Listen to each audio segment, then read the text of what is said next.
Okay, good morning and welcome to Iyun HaMishna. Today I want to discuss, principally Perek Vav, Mishnah Gimel, but I want to tie in basically Mishnah Dalet and also Mishnah Aleph and Beis over here, and just summarize a lot of what we've been talking about Sekas Truma. I've been talking about the fact that Truma is not fully owned by the Kohen. I want to quantify that more, meaning when it comes to Karbonos, that's called Mishulchan Gavoa Kazachu, and similarly when you go to someone's house and you're a guest at someone's house, that food is not shelo and it's not bershuzo. It doesn't belong to you, and it's not in your rishus. If the balabayas, you pick it off the plate, and the balabayas says put it down, you have to listen to him. It's not yours at all. You have, if he basically has given you rishus to eat his food, so it's his rishus. He's in control of who allow what goes on with it, and it also belongs to him. You're allowed to eat it. He's not going to demand repayment for it, but you're allowed to eat it. And the same by karbonos also. Basically, the kohanim that eat the karbonos they don't own the meat of the korban, and it's not bershuso. They're just allowed to eat it. There's a schus that they get to eat it. When it comes to truma, I'm not going to say so far that it's like mishulchan gavol kazachu, because the Gemara says only by kosher mishulchan gavol kazachu. What truma is basically it's shelo. It belongs to the kohen, but it's not bershuso. He has no rights to decide what to do with it. The goof of the truma, whatever was given to him, the physical truma that's given to him, he owns it, and therefore I believe that the Gemara says he's makadesh a lady with it. It works because all you need is shalo. You don't need bershuso. For example, it's not in his reshus to decide what to do with it, because if it becomes tameh, he's not allowed to eat it. He has to burn it under tafshil. It's the only thing he can do with it. Similarly, he can't just trade it for something else. Like, he doesn't have rights to do whatever he wants with it. He has rights to eat it, but it does belong to him. It is shalo over here. So now we have two dinim discussed in this Mishnah. There's, and in Mishnah Dalet also, there's gneva, when you steal the truma, and there's also when you eat the truma. Now, if you're mazik, and when you eat the truma, you're being mazik the truma. You're ruining the truma.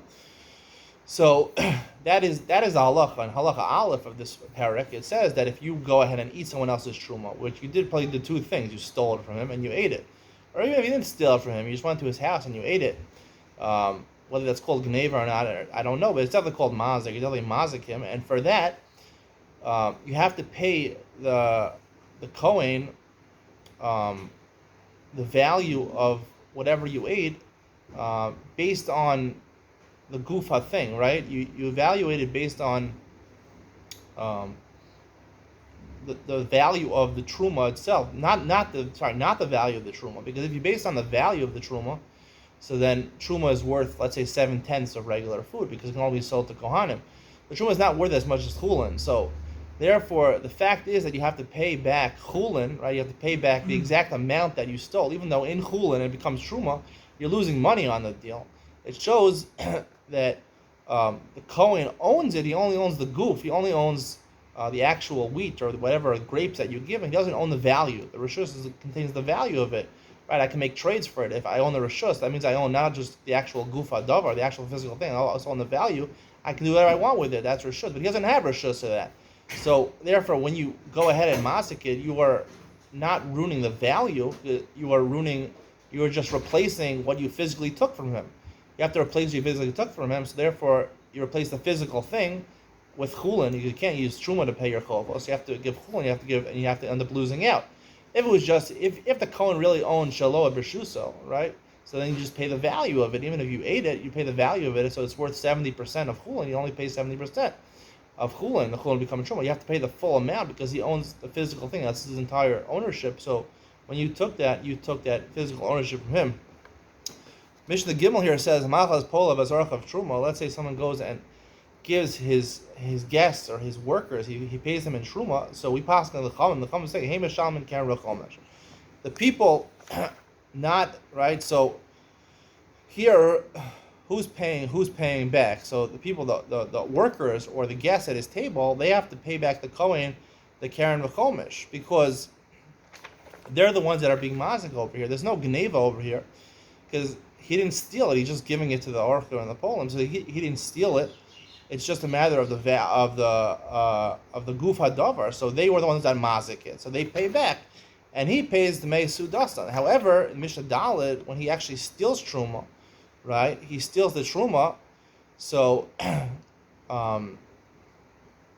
when you steal the truma, so you pay tashlum kefel to make truma. You only pay the value of truma. You pay kefel because you only stole it. You didn't eat it. You weren't mazik the truma, so you didn't ruin its value over here. The truma is still there, so it's only a mitzvah of heishavas gzela to return the gzela, to return that. So therefore, you go basically. You go with the value. Kefel is in Minat Torah, like Chomesh is Minat Torah. Chomesh is a penalty Minat Torah, and therefore the Chomesh is in the Rishus of Hashem. The Kohen is Shelo, but the Rishus of Hashem, it belongs to Hashem, the Rishus of Hashem. So the value is of Hashem. So when you pay Kefel, which is a Knas, just like Chomesh, which is a Knas, a penalty, that's in the Rishus of Hashem, and the Rishus of Hashem basically is the value, and the value, therefore you pay the value of Truma, because that's Kefel is, pay the value of the Truma. That's why Mishnah Beis, it says that if a woman and she's married to a Kohen, she stole truma and she ate it, and then she became married to the Kohen, she was Israelis, so then she can pay back to herself. But the Chomesh, she has to pay. If she gets married to a Kohen, she can pay it to herself. But if she steals from a Kohen, she's not Israeli, so she pays the Karen to the Bailam, and the Chomesh Yirtzeh, because the Chomesh is a penalty, and that's in the Rishus of Hashem. The value is in the Rishus of Hashem. So therefore, even though she stole it from one Kohen, the Kohen owned the Truma, it doesn't make a difference. All the Kohen owned was the physical rights to that actual physical Truma. So the Karen, you restore that. It's a restoration. It's not a remuneration. It's a restoration. You restore that Truma, the physical Truma, and the Chomesh is the penalty of the Torah, which is the valuation, which is in the Rishus of Hashem. That you can give to any Kohen because he never owned that value. He doesn't own the value of it. He doesn't own the Rishus, the Kohen, and that's why you give it to anyone in the Rishus of Hashem. That would be the explanation of the way Truma works. Hope you enjoyed. See you tomorrow.